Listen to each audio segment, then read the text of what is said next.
बीच में इनके अंतर कलह चल रही है? क्या मुख्यमंत्री तक बात पहुंच नहीं पा रही है, या पहुंच भी पा रही है तो उनको वो सुन नहीं पा रहे हैं? दोनों डिप्टी सीएम और प्रदेश अध्यक्ष को तो भूल से भी कोई कागज नहीं देगा। लोग सोचेंगे इनको अगर कागज दे दिया तो हमारा काम होता हो भी नहीं होगा। बहुत सारे ऐसे आरएएस अभ्यर्थी युवा साथी हैं जो कि अस्पताल में भर्ती हैं। आप अस्पताल में जाकर भी उनसे मुलाकात कर सकते थे, उनकी स्थिति के बारे में भी जान सकते थे। वो राजनेता मंजे हुए खिलाड़ी।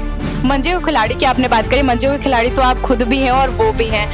आपने बोला भजनलाल जी आईएएस अफसर और अधिकारियों को गाली दे रहे हैं। क्या लग रहा है विपक्ष के तौर पे सिर्फ औपचारिकता रह गई है, ट्वीट तक कोई धरातल पर रहकर काम नहीं होगा विपक्ष की तरफ से? नमस्कार, स्वागत है आपका अपडेट इंडिया में। मैं आपके साथ प्रिया बंसल। इस वक्त हमारे साथ मौजूद है नागौर के सांसद हनुमान बेनीवाल।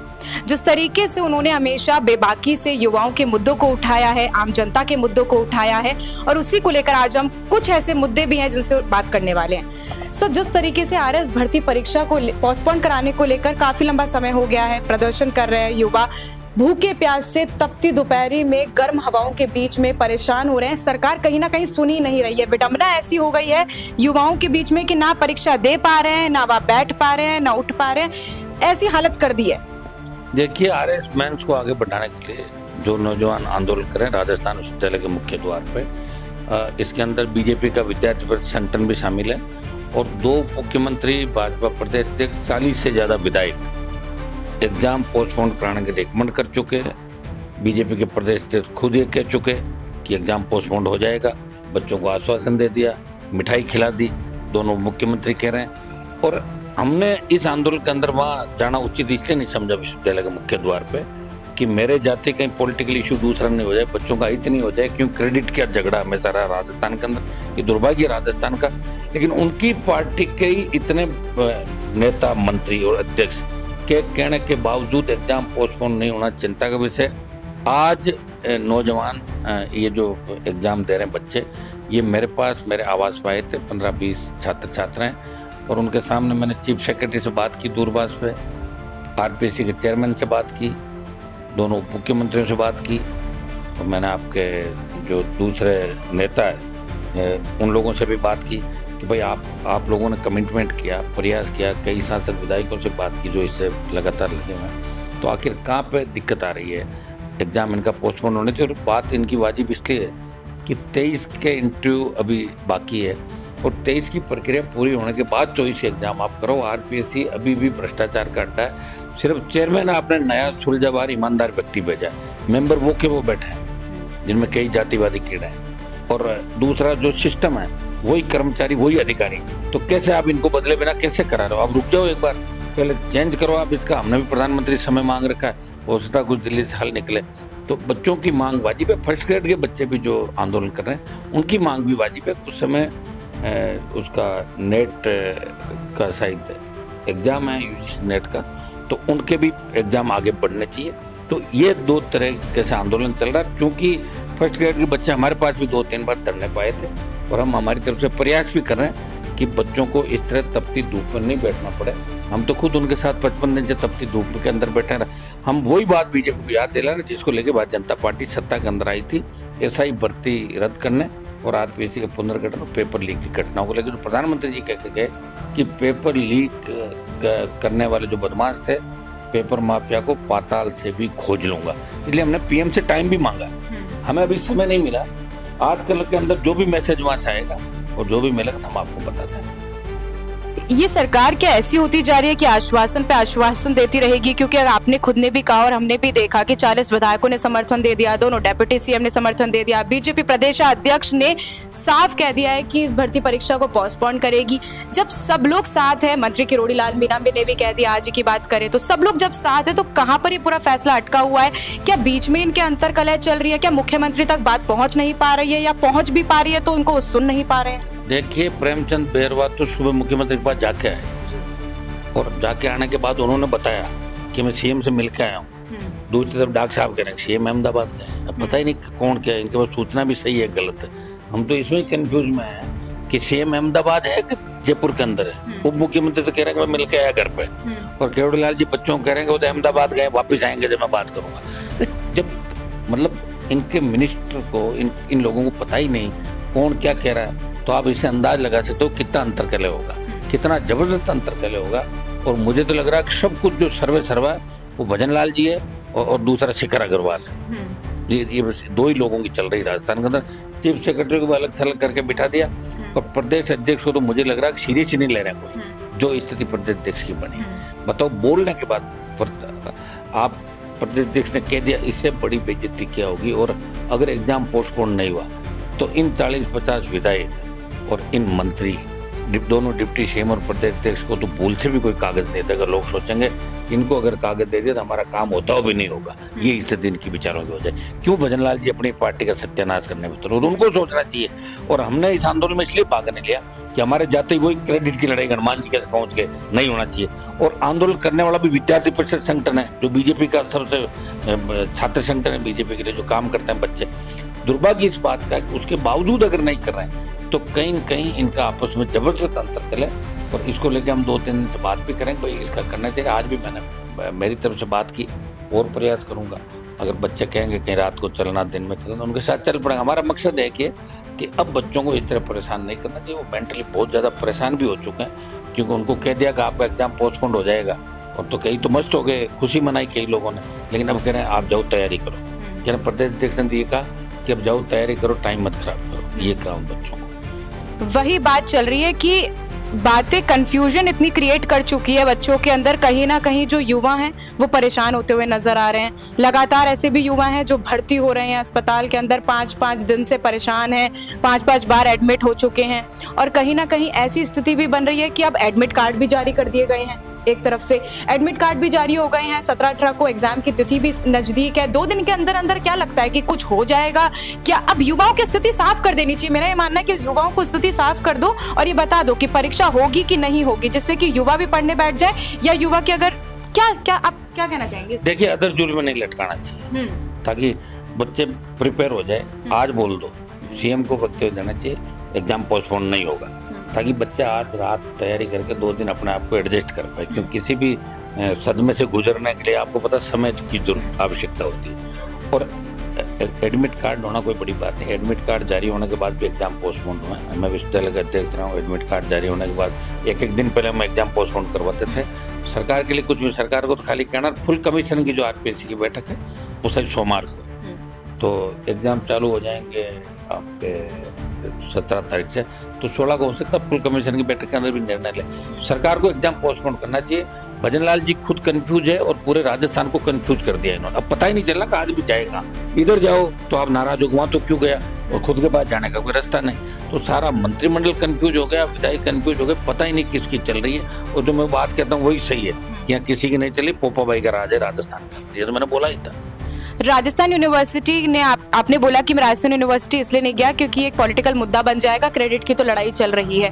पर बहुत सारे ऐसे आरएएस अभ्यर्थी युवा साथी हैं जो कि अस्पताल में भर्ती हैं। आप अस्पताल में जाकर भी उनसे मुलाकात कर सकते थे, उनकी स्थिति के बारे में भी जान सकते थे, उनकी तबीयत के बारे में भी जान सकते थे। आज चला जाऊंगा अभी थोड़ी देर बाद। उम्मीद करके बैठे हुए हैं वो भी कहीं ना। मेरे सुनो मेरी बात, मैं तो उनको बिना कहीं 3 दिन से लगा हुआ हूं उनके साथ। मैं जब धरने पे बैठा हूँ और मेरे धरने से रोज संदेश जा रहा है, 100-200-500 लड़के भी बैठते हैं और हम कह रहे हैं कि आरएएस भर्ती परीक्षा की डेट बढ़ाओ। तो मैं कह रहा हूँ, तो लाखों लोग कह रहे हैं ना मेरे साथ, वो तो मैं तो कर ही रहा हूँ उनके लिए, और हॉस्पिटल जाके आ जाऊंगा। मैं तो कह रहा हूँ मैं धरने में ही चला जाता, लेकिन धरने में मैं इसलिए नहीं गया कि बच्चे भी बेचारे परेशान थे। वो कह रहे थे भाई साहब जैसे आप आओगे ना तो आते ये बीजेपी और एबीपी वाले करेंगे हनुमान जी का आते ही गड़बड़ हो जाएगी। तो मैं बच्चों का कितना ध्यान रखता हूँ। मैंने कहा कोई दिक्कत नहीं, यहीं बैठा बयान जारी कर दूंगा। बच्चों का फायदा, हमें पॉलिटिकल क्रेडिट नहीं लेना, हमें बच्चों का फायदा कैसे हो, बच्चों का नुकसान नहीं हो, ये हम चाहते हैं।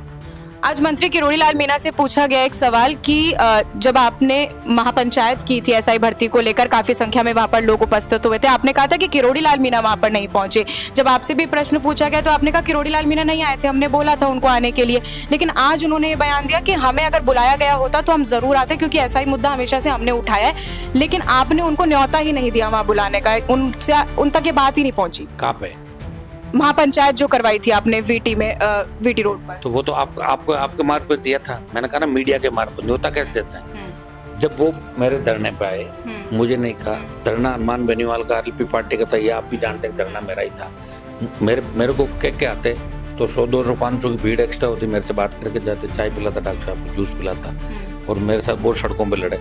लेकिन जब आए और उसके बाद मैंने टेलीफोन किया, मैंने कहा डॉक्टर साहब आप धरने पे आए। बोला मैं धरने पे आया, आप थे नहीं, इधर से निकल रहा था तो मेरा मन था, मैं धरने पे आ गया। कोई न कोई उनका आदमी बैठा होगा।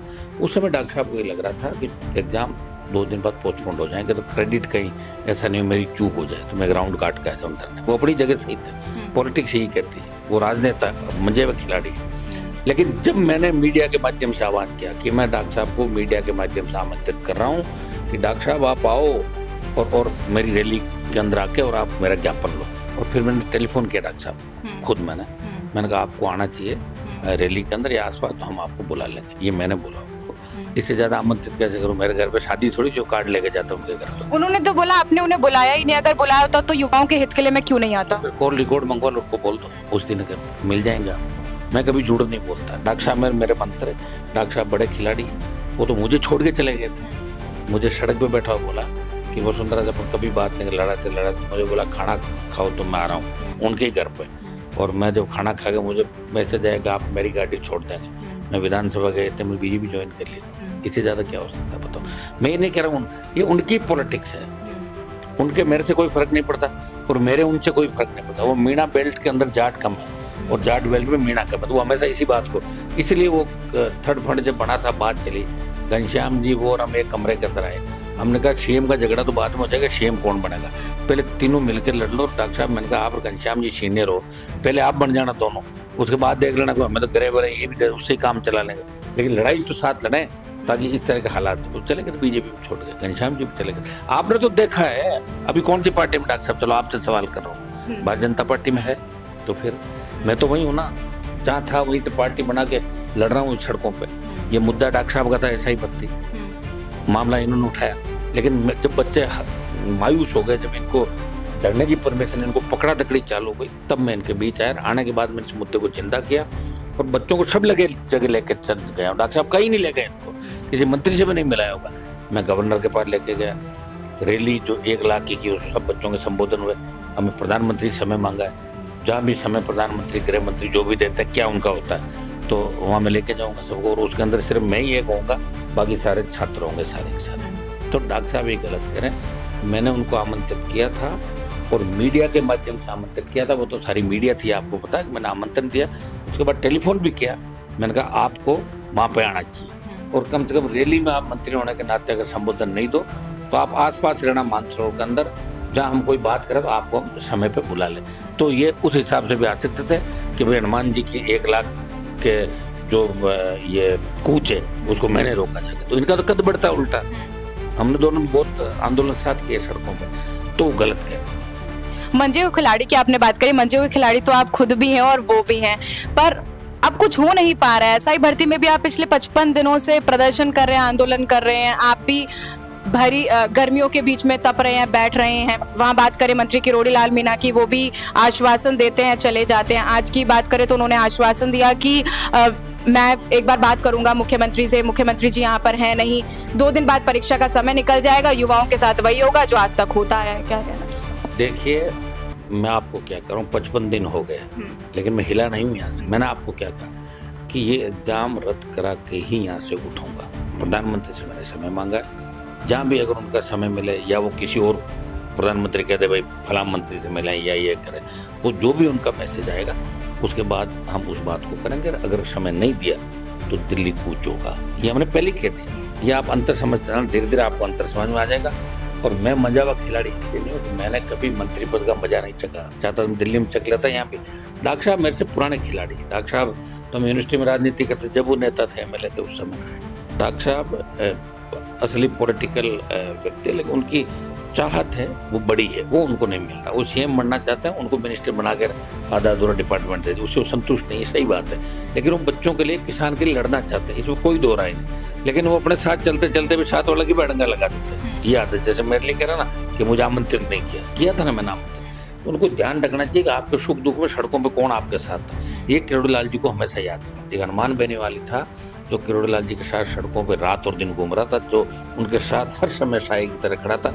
और विधानसभा में भी साई की तरह 4 विधायक उनके थे और एक मैं था जो हमेशा उनके साथ मजबूती के साथ खड़ा था, फौलाद की तरह। और चूंकि आप ये RS वाली बात करें तो इस आंदोलन के अंदर मैं इसलिए नहीं गया कि मेरी वजह से कहीं पॉलिटिकल इशू नहीं हो जाए, इसलिए मैंने गया। लेकिन पर्दे के पीछे से मैं लगातार इसकी मांग भी कर रहा हूँ। और आज बच्चे मेरे पास जैसे ही आए तो मैंने दोनों मुख्यमंत्री, आपके चीफ सेक्रेटरी और आरपीसी के चेयरमैन सबसे दूरभाष पे बात करी। करीब 25 जगह उन बच्चों के सामने सब लोगों से बात करी और हमने कहा कोई एग्जाम इनका आगे बढ़ाओ, ये वाजिब मांग है। और कोई आवश्यकता पड़ेगी, बच्चे अगर शाम को आते हैं कोई बात करते हैं, मैं उनके साथ जाम भी कहेंगे चल पड़ूंगा, और वो कहेंगे तो शेम हाउस का घेराव कर लेंगे, कल ही कर लेंगे, हम तो रेडी है। आपने बोला बातचीत करी, आपने क्या बातचीत हुई आपकी यूआर साहू से? आपकी कोई बातचीत हुई तो उसमें क्या बोला उन्होंने, कोई आश्वासन दिया? यूआर साहू से जो बात हुई, उन्होंने कहा फुल कमीशन की बैठक है हमारी मंडे को, तो हम प्रयास करेंगे। और चीफ सेक्रेटरी ने कहा कि मैं सीएम तक आपकी बात पहुंचाता हूँ, जो उसका हाथ में मुझे बोल दिया उसने। और दोनों मुख्यमंत्री प्रेमचंद बैरवा ने कहा कि मैं सीएम से सुबह मिल के आया और डॉक्टर साहब कह रहे सीएम अहमदाबाद गए। अब तो मैं कैसे मानूं, किसकी मानूं, मुझे क्या पता प्रेमचंद बैरवा सही है, डॉक्टर साहब सही, मुझे ध्यान तो नहीं ना इस बात का, मैं उनके साथ थोड़े गया था। मैं क्या कर रहा हूँ, मैं तो बच्चों की मदद वैसे ही कर रहा हूँ, मैं इस आंदोलन से जुड़ा हुआ नहीं हूँ आरएस वाले से, लेकिन पिछले 3 दिन से मदद कर रहा हूँ, आगे भी करूंगा, आज भी करूंगा। और बच्चे अगर कह देंगे शाम को इकट्ठे हो गए हनुमान जी आप चलो, तो मैं कल सीएम के यहाँ और समर्थकों को ले जाकर पूछ कर दूंगा, मेरे क्या चल पड़ूंगा, मैं रेडी हूँ। एक आखिरी प्रश्न है कि क्या लग रहा है कि विपक्ष आप भी हैं, विपक्ष के तौर पे कांग्रेस भी है, लेकिन कांग्रेस एक ऐसी पार्टी अब बनती जा रही है कि वो जो औपचारिकता के तौर पे सिर्फ ट्वीट खेल रही है? क्योंकि अगर हम कल रात से और अभी तक के ट्वीट देखें तो सचिन पायलट ने भी ट्वीट कर दिया आरएस को लेकर, अशोक गहलोत ने, टीकाराम जूली ने, सभी ने ट्वीट कर दिया है, लेकिन अभी धरातल पर रहकर किसी ने बातचीत नहीं करी।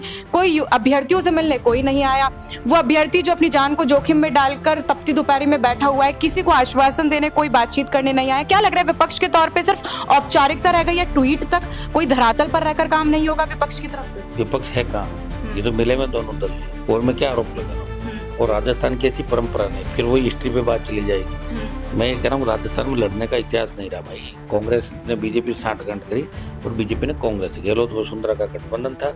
और अब भजन लाल ये कहते हैं कि कांग्रेस के बहुत से नेता अंधेरे में मेरे से मिलने के लिए आते हैं, वो सही बात है। और कांग्रेस उस लड़े तो भी कैसे लड़े, भीड़ तो चाहिए ना लड़ने के लिए। खड़गे को बुलाया, जब देखा नहीं कि 3000 लोग आए थे, तो किसके बलबूते पर लड़े? अभी करी ना पायलट ने रैली, कितने लाख लोग थे आप ही बता दो, एक छोटे से स्थान पर करके। वो जो हुआ रेला तो हमारा था कि एक आह्वान पे, एक आवाज पे टूट पड़े नौजवान गर्मी के अंदर। तो कांग्रेस लड़ नहीं सकती, कांग्रेस पे भरोसा उठ गया लोगों का। और राष्ट्रीय लोकतांत्रिक पार्टी को असली विपक्ष राजस्थान का जवान मान रहा है और वो लड़ रही है। जैसे ही आरएस वाले कहते हैं सारे कि अब हनुमान जी आप जानो, तो मैं कल और बढ़िया जो भी कर सकता हूँ और बेस्ट कर दूंगा, मेरी जो ताकत है लगा दूंगा पूरी। आपने बोला भजन लाल जी आईएएस अफसर और अधिकारियों को गाली दे रहे हैं, क्या आपको? ये मेरे को एक आईएएस ने कहा कि मुझे माँ बहन की गाली दी, वो गालियां दे रहे हैं और बोला मुझे दी, और मैं अब दोबारा अगर गाली देंगे तो मैं भी सुनूंगा नहीं, इस्तीफा दे दूंगा। मैंने कहा अगर एक आध बार दे जब तो सुन लेना, एक आध बार सुनना आसान, एक तो सुन ली ना पहले, मैंने मेरे कहने पहले ही सुन ली उसने। उन्होंने कहा कि एक बार तो सुनी, मैंने कहा एक आध बार और सुन लेना, क्योंकि एक बार तो सुनी है, या तो आप वहीं पे गाली दी तो वापस दे देते उनको, भाई क्या गाली थोड़ी खाएगा कोई आदमी। और एक आध बार सुन लेना, फिर नहीं हो तो फिर हम दूसरी बात करेंगे। लेकिन ये बात ऊपर तक हम पहुंच जाएंगे, मुख्यमंत्री को आईएएस अफसरों को, जो वरिष्ठ आईएएस हैं, उनको इस तरह हल्की भाषा में प्रयोग नहीं करनी चाहिए।